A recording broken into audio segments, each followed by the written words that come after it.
Favourite খাবার হচ্ছে গিয়ে তোমার ম্যাগি। ও একটা সময় এমন গেছিলো যখন ও নার্সিংহোমে ভর্তি ছিল, ও ম্যাগির ওপর কাটিয়ে মানে ওকে ম্যাগি খাইয়েই বাঁচিয়ে রেখেছিলাম আমি। আর এই হচ্ছে ক্লে। আমার মেয়ের খেলনার ব্যাগটা হচ্ছে ওইটা, আরও আছে, ওইটা একটা।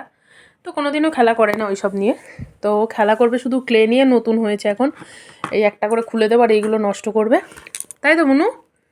তুমি কি কিছু বলতে চাও? কি বলতে চাও? আমার বাবাকে সবাই অপমান করে,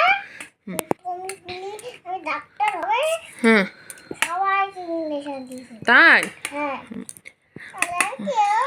এর জন্য একটা কথাই আছে, বাচ্চাদের সামনে না তার মা বাবাকে কোনোদিন খারাপ কথা বলতে নেই। সেটা বাচ্চাদের খুব এফেক্ট পড়ে, সেটা আমার বাচ্চার ক্ষেত্রেই হোক বা তার ক্ষেত্রে হোক, বাচ্চা তো সবাই সমান।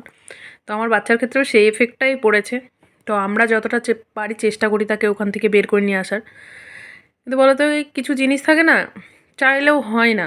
তো আমার মেয়ের ক্ষেত্রেও সেম জিনিসটাই হয়েছে। তো কি আর করা যাবে, যতটা পারছি যে ওকে একটু বের করার ওই জায়গা থেকে, তাই তো মনে? আচ্ছা, তোমার ম্যাগি কি ভালো লাগে, মানে ম্যাগি খেতে তোমার ভালো লাগে? তাই? তুমি কি কি করো বন্ধুদের বলে দাও তো। হুম, ও নাকি ক্লে বিক্রি করছে, তাই তো? ক্লে বিক্রি করে কি করছে মনো? হ্যাঁ, ও, ও ক্লে বিক্রি করে চাকরি করবে, তাই তো? আর কি চাকরি, তুমি কি চাকরি করবে বাবাই? আমার বাবাকে সবাই অপমান করে, হুম, আমি ডাক্তার হয়ে সবাইকে ইঞ্জেকশন দিয়ে দেবো। তুমি ডাক্তার হবে না আর্মি হবে? না, ডাক্তার হয়ে হুম, সবাইকে ইঞ্জেকশন দিয়ে দেবো। হুম, সবাই যখন জ্বর আসবে হুম, তখন হসপিটালে নিয়ে আসছে।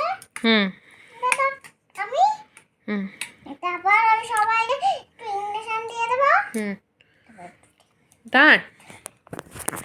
মেন কথা কি বলতো, একটা বাচ্চার সামনে না তার মা বাবাকে কখনোই অপমান করতে নেই। মানে আমি সেম কথাটাই আর একবারও বলছি, আমার মেয়ের ক্ষেত্রে হয়ে গেছে, আর তো কিছু করার নেই। এবার ও এই আমি মানে আমাদের বাড়িতে মানুষ আছে ঠিকই, কিন্তু সেগুলো মানুষ নয়, মানুষের খাতায় ধরিও না। যদি হচ্ছে সেটা যার যার মানে ব্যক্তিগত, তো আমি সেটাই বলছি। তো আমি জানি যে বড়োদেরকেও ছেড়ে কথা বলে না, কিন্তু বাচ্চাদেরকেও কেউ যে ছেড়ে কথা বলে না, মানে আমার মেয়ের সবে 3 বছর বয়স, তো ছেড়ে কথা বলে না, সেটা মানে অভাবনীয় ব্যাপার। কিন্তু কিছু করার নেই, যার যার সেটা শিক্ষা।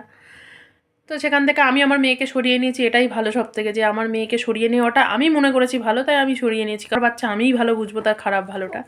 আর ওর বাবা এই কথাটা সবসময়ই বলে যে তুমি ওকে 24 ঘন্টা রাখো, তুমিই ভালো বুঝবে ওর ব্যাপারটা, আমি কতক্ষণ থাকি।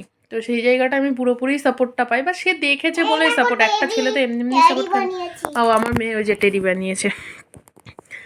তো সবসময় চেষ্টা করি ওকে সাবধানে রাখার, কিন্তু বলতো কি এক বাড়িতে থাকলে তো আর সাবধানে রাখা যায় না।